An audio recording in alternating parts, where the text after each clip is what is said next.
မင်္ဂလာပါဒီနေ့မှာတော့ရုရှားရိုးရာပုံမှန်ဇလန်လေးကိုပြပြပေးသွားမှာပါဒီဇလန်မှာရွှေပန်သီးပင်ကိုစောက်ရှောက်ဖို့ကြိုးစားတဲ့မင်းသားလေးစကားပြောတတ်ပြီးအသွင်ပြောင်းနိုင်တဲ့ဝမလွေကြီးနဲ့မင်းသားလေးရဲ့စွတ်စားခန်းတွေကိုစိတ်ဝင်စားဖွယ်တွေ့မြင်ရမှာပါ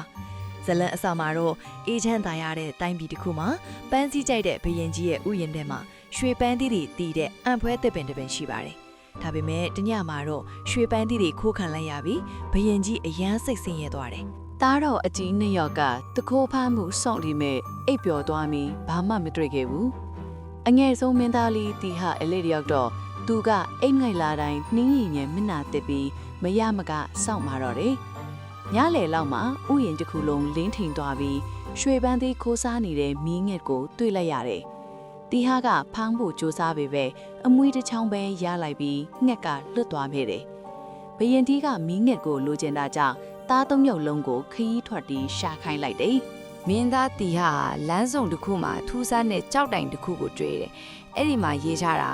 ညာဘက်ကိုသွားရင်လူအသက်ရှင်မယ်။ဒါပေမဲ့မြင်းတည်မယ်တဲ့။တီဟာမြင်းတည်ရင်နောက်တစ်ကောင်ရှာမယ်ဆိုပြီးအဲ့ဒီလမ်းကိုရွေးလိုက်တယ်။မကြခင်မှာပဲမိခိုးရောင်ဝမ်ဘလီကြီးတစ်ကောင်ပေါ်လာပြီးသူ့မြင်းကိုကိုက်တက်လိုက်တယ်။ဒါပေမဲ့ဝင်းဖိုလီကြီးကတာမန်မဟုတ်ပဲစကားပြောတတ်တယ်လို့တီဟာအပေါ်တနာသွားပြီးသူ့ရဲ့ခရီးစဉ်ကိုကူညီဖို့ဆုံးဖြတ်လိုက်တယ်။ဝင်းဖိုလီကြီးကတီဟာကိုကြောပေါ်တင်ပြီးမီးငှက်ရှိတဲ့ရဲတိုက်ကိုခေါ်သွားတယ်။ရွှေလောင်အိမ်ကိုမထိနဲ့လို့မှာပေမဲ့တီဟာကလောဘတတ်ပြီးထိမိရာကနေအဖမ်းခံရလေ။ရဲတိုက်ပိုင်ရှင်ဘီရင်ကလွတ်စေခြင်းရင်ရွှေလဲစံမွေးမင်းကိုတွားယူပေးရမယ်လို့တန်ပေးလိုက်တယ်။ဝမ်ပုံလေးကြီးအကူအညီနဲ့မြင်းရှိတဲ့စီရောက်ပြန်တော့လဲရွှေစကြိုးကိုမထိနဲ့လို့မှာတာကိုတီဟာကထပ်ပြီးနားမထောင်ပြန်ဘူးအဖမ်းခံရပြန်ရော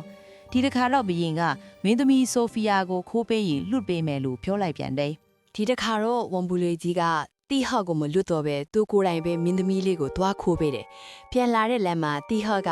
မင်းသမီးကိုချစ်မိသွားလို့မခွဲနိုင်ဖြစ်နေတယ်ဒီတော့ဝမ်ပူလေးကြီးကတီဟာကိုကူညီတဲ့အနေနဲ့သူကိုယ်တိုင်မင်းသမီးဖြစ်ဖန်ဆင်းပြီးဘရင်စီသွားနေပေးတယ်တီဟာကတော့မင်းသမီးအစ်စ်ကိုခေါ်ပြီးထွက်ပြေးတာပေါ့ဟိုဘရင်ကြီးအိတ်ခမ်းတဲ့ရောက်မှဝမ်ပူလေးအမှန်ပေါ်လာပြီးထွက်ပြေးလာခဲ့လေပြီးတော့ရွှေလေဆက်မွေးမြင်းပေးရမယ်နေရာမှာလေဝမ်ပူလေးကပဲမြင်းအထစ်အသွင်ပြောက်ပြီးနေခဲ့ပြန်လေဒီလိုနဲ့တီဟာမီးငှက်ရောမြင်းရောမင်းသမီးလေးဟိုပါပိုင်ဆိုင်ပြီးအိမ်ပြန်နိုင်ခဲ့တယ်ဒါပေမဲ့အိမ်ပြန်လန်ခုလိုက်ရောက်တော့တီဟာအိပ်ပျော်နေတော့သူ့အကိုနှစ်ယောက်ရောက်လာပြီးတီဟာကတတ်ပစ္စည်းတွေယူပြီးမင်းသမီးကိုခေါ်သွားကြတယ်ကန်ကောင်းတာကဝမ်ပလီကြီးပြန်ရောက်လာပြီးကြီးကန်းကိုခိုင်းက